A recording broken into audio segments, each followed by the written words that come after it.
नाजरीन, किस्त के आगाज में हम देखते हैं कि जब अमारलिक को मिस्र में नाकाम जंग की खबर मिलती है तो वह गुस्से से आग बबूला हो जाता है।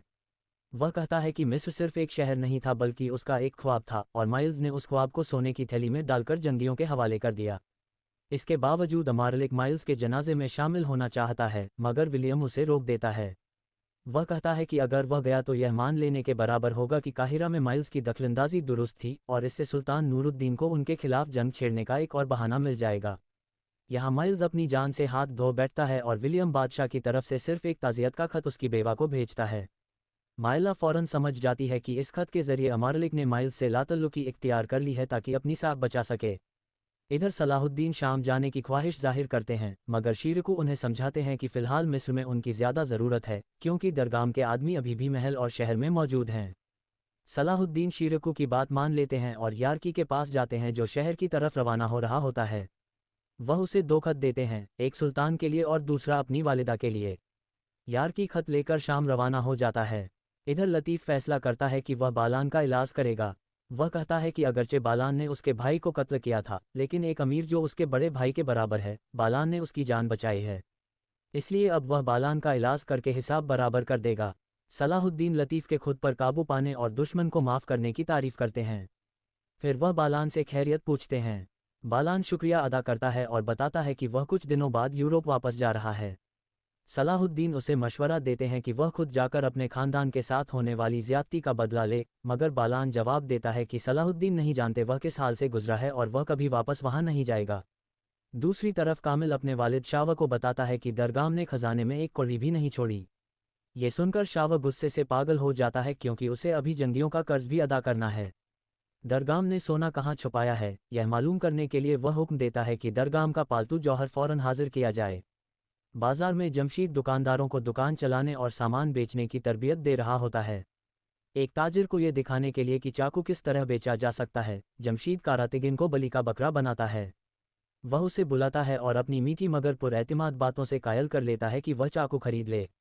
जमशीद उससे 70 सिक्के मांगता है मगर कारातिगिन भी कम नहीं होता और आखिरकार 40 सिक्कों में सौदा तय कर लेता है।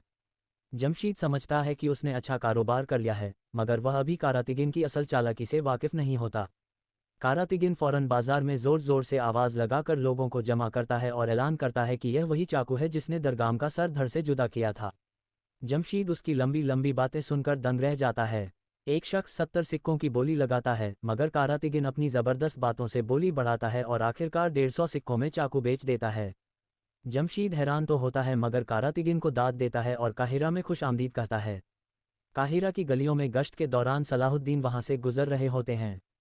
कारातिगिन फौरन सफाई पेश करता है कि वह कोई माल एक गनीमत जमा नहीं कर रहा बल्कि सिर्फ तिजारत कर रहा है। सलाहुद्दीन कहते हैं कि वह खुद भी उससे तफ्तीश करेंगे और आगे बढ़ जाते हैं।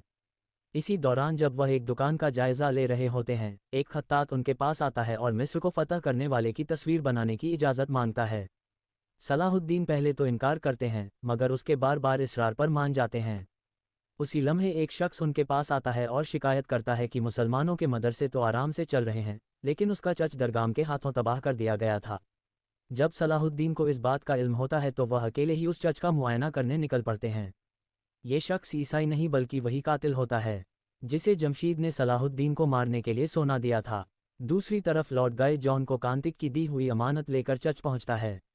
वहां उसका सामना शमसा से होता है जो उसे बताती है कि पादरी अरुणों का इंतकाल हो चुका है। वह जॉन को नया पादरी समझते हुए उससे दरख्वास्त करती है कि वह अपने दिल का बोझ हल्का करने के लिए एक इकरार करना चाहती है। जॉन इत्मीनान से उसकी बात सुनने लगता है। शमसा बताती है कि वह नादानिस्ता तौर पर अपने ही मज़हब के लोगों की मौत का सबब बनी और यह बात उसे अंदर से खाई जा रही है। फिर वह अपना एक ख्वाब बयान करती है।